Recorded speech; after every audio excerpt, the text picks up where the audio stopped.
할렐루야. 행복한 정시 기도 시간입니다. 기다리셨죠? 기다릴 만한 가치가 있습니다. 왜냐하면 사람이 떡으로만 사는 것이 아니라 하나님의 입에서 나오는 말씀으로 산다고 말씀했습니다. 자, 오늘의 말씀은 하나님의 말씀만 성취된다. 사람이 많은 계획을 가질지라도 하나님의 뜻만 성취됩니다. 그러면 하나님의 뜻을 어떻게 합니까? 말씀으로 하는 거예요. 오늘 이사야 40장 7절 8절에 풀은 마르고 꽃이 시들면 여호와의 기운이 그 위에 불미라. 이 백성은 실로 풀이로다. 풀은 마르고 꽃은 시드나 우리 하나님의 말씀은 영원히 서리라 하라. 아멘. 세상에 태어나면 늙어가고 병들어가고 죽는 거예요. 이것은 뭐 어떤 택한 백성이고 아무리 임금이라도 이걸 피할 길은 없는 거예요. 세월의 흔적을 피할 길이 없어요. 왜 그러냐면 여호와의 기운이 불어가는 거예요. 그러며 그것을 거역할 수가 없고 거역할 필요도 없습니다. 왜냐하면 많은 사람들을 세월이 늙어가는 걸 한탄해하고 세월이 덧없는 것을요 정말 슬퍼하는 일이지만 괜찮아요. 뭘 알면? 하나님의 말씀을 알면. 말씀은 영생을 얻는 능력이 있기 때문에 그렇습니다. 자, 보세요. 하나님의 말씀만 성취된다. 그래서 성경에는 나 여호와의 말이니란 말이요 무수히 나온다는 걸 아셔야 돼요. 왜 이런 말을 기억해 썼을까? 이유는 간단해요. 그때 당시에 만난 모든 문제와 사건 속에서 하나님의 말씀을 잡고 가라. 그러면 영원한 것이다. 나는 죽은 자의 하나님이 아니라 산 자의 하나님이다. 분명히 말씀했지 않습니까? 아브라함이 받은 말씀, 아브라함에게 준 말씀, 사도의 창세기 13장 14절로 18절. 동서 남북으로 행하여 보라. 그리고 그리고 실제로 그것을 바라보라 얘기했잖아요. 바라보라. 내 후손에게 주리라. 그걸 가지고 기도했단 말이죠. 18절에 제단을 쌓았더라. 그게 성취된 거예요. 아브라함의 믿음의 역사가 지금도 모든 사람 앞에 은혜와 증거가 되죠. 모세가 80의 나이에 이런 하나님의 언약을 받아 출애굽기 3장 4절에 모세야 모세야 호렙산에서 부름을 받았어요. 그리고 하는 말이 뭡니까? 가서 내급에 가서 말하기를 어린 양의 피를 바라라 얘기해라. 희생 제물을 드리라 얘기하라. 그 얘기했어요. 그랬더니 그 말씀이 성취되니까 출애굽이 되기 시작하는 거예요. 430년 동안 한 발자국도 나올 수 없었던 그들이요. 어린 양의 피의 능력을 체험하는 순간부터 모든 해방이 되고 묶인 자가 없어져 버리고 모든 것들이 가는 길에 풀려진 길이 열리는 역사가 일어난 거예요. 나 여호와의 말이니라. 세상이 어렵습니까? 힘듭니까? 때로는 교회가 어렵습니까? 지금 이 시대는요, 한국 교회가 거의 90%가 미자립의 시대예요. 좀 큰 교회는요, 삐끗하면요, 작은 것 가지고 싸우고 세월 다 버리고 많은 교회들이 오늘날 전도를 포기하고 있어요. 왜냐? 전도는 안 된다고 생각하는 거예요. 정말 그럴까요? 아닙니다. 절대 그럴 수 없습니다. 전도가 되어지는 난 말이 뭔 말인데요. 말씀이 성취되면 끝나는 거예요. 사람의 말, 사람의 뜻을 성취시키는 건 아닙니다. 하나님의 말씀을 하면 잡으면 성취가 되는 거예요. 사무엘이 바로 사무엘상 3장 4절에 보니까 그가 바로 사무엘상에 뭐라고 말했냐면 여호와의 말씀이 사무엘의 말이 땅에 하나도 떨어지지 아니하더라 그랬어요. 그 입에 둔 하나님의 말씀이 하나도 떨어지는 것이 없다. 왜? 하나님의 언약을 하나님이 원하는 말씀을 선포하면요 말씀은 성취되는 거예요. 사무엘이 위대해서가 아니요 사무엘이 둔 그 입의 말씀 때문에 그러겠죠. 오늘 엘리야가 보니까 왕상 19장 1절로 8절에 보니까 엘리야가요 로뎀나무 밑에서 죽기를 소원했는데 하나님이 호렙산에서 그에게 세미한 음성을 줬어요. 그리고 미션을 준 거예요. 7,000명이 남아있다. 찾으라는 거예요. 얼마나 놀랍습니까? 엘리사를 찾아라. 그리고 다음의 세대를 준비하라. 하나님의 말씀만 성취되는 거예요. 결국은 그는요 불말과 불병거를 타고 하늘로 올라가도요 전혀 거침이 없고 두려움 없는 사람이 돼버린 거 아니겠습니까? 말씀 안에 거하길 주님의 이름으로 축복합니다. 다섯 번째입니다. 예레미야는 그 시대에 이미 이 나라가 기울어지는 때였어요. 그럼에도 불구하고 여호와의 말씀이 두 번째 여호와의 예레미야에게 임하니라 그랬죠. 예레미야에게 뭐라고 말했습니까? 이를 행하는 여호와, 그것을 지어서 성취하는 여호와, 그가 말씀한다. 그리고 그걸 가지고 기도하라고 그랬어요. 부르짖으라. 틀림없이 응답이 온다. 그럼요. 적이 쳐들어왔는데도요. 그것이 오히려 하나님의 응답과 축복으로 바꿔지는 역사가 이 예레미야 얘기 아닙니까? 이사야 6장 8절에 누가 나를 위하여 갈고 나를 보냈소서. 어린 이사야를요. 하나님이 선택하셔서 부를 때 그 입의 말이요. 하나 따라 떨어질 수 없고요. 타장마장 같이 됐다고 그랬어요. 학기에서 보면요. 학기 2장 1절로 9절에 보니까 내 위에 있는 나의 언약이라고 그래요. 내가 출애굽하면서 너에게 준 언약이 있는데 내 입에 둔 나의 말과 내 위에 둔 나의 영이라고 그랬어요. 그것이 너희에게 있으면 잠시 후에는요. 하늘과 땅과 바다와 육지를 진동시킬 거라고 분명히 말씀했습니다. 그게 학기에서가 가진 언약이었어요. 별 볼 일 없는 성전 같고요. 그 지대가 참으로 연약해 보였지만 하나님의 말씀은요. 그대로 성취되고 이것이 초대교회가 되어서 전 세계를 살리는 역사 그대로 응답을 받았잖아요.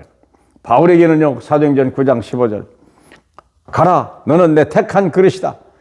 임금들과 이방인과 내 백성 이스라엘에게 복음을 전하라. 그는요. 결국 이방인의 사도로서의 아름다운 삶을요. 누구보다도 정말 귀하게 성취시킨 분입니다. 우리의 능력이 아닙니다. 하나님의 말씀을 가지면 성취될 수밖에 없는 하나님의 언약을 가지면 우리 안에서 내 앞에서 말씀이 성취되는 것입니다. 그 기쁨, 그 은혜를 누려야 되는 거예요. 우리는 아무 능력이 없어요. 우리는 가진 게 없어요. 그러나 하나님의 말씀을 믿고 말씀을 선포할 때 그 말씀은 살아 역사하는 거예요. 오늘 여러분이 현장 속에 문제 속에 어려운 시대, 코로나 시대입니까? 지금은 코로나를 물리치는 게 중요한 게 아니에요. 말씀을 가지고 말씀을 선포하는 자가 없고 말씀을 성취시킬 자가 없어서 그런 거예요. 코로나 아무것도 아니에요. 코로나 왜 존재합니까? 말씀 성취시키라고. 오늘도 이런 책임 되시길 주님의 이름으로 축복합니다. 할렐루야. 우리 하나님 아버지 감사합니다. 시대마다 어려움과 고난과 환난이 있었으나 그때마다 말씀을 잡고 승리한 하나님의 사람들이 있었습니다. 오늘 이 시대의 코로나 시대에 하나님 우리와 우리 후대가 이 하나님의 언약의 말씀을 가지고 담대히 선포할 때 흑암이 무너지는 역사를 나게 하고 하나님 불가능해서 가능으로 바꿔지는 응답을 받는 귀한 우리 시간 되게 하옵소서. 살아계신 예수님 이름으로 기도합니다. 아멘.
주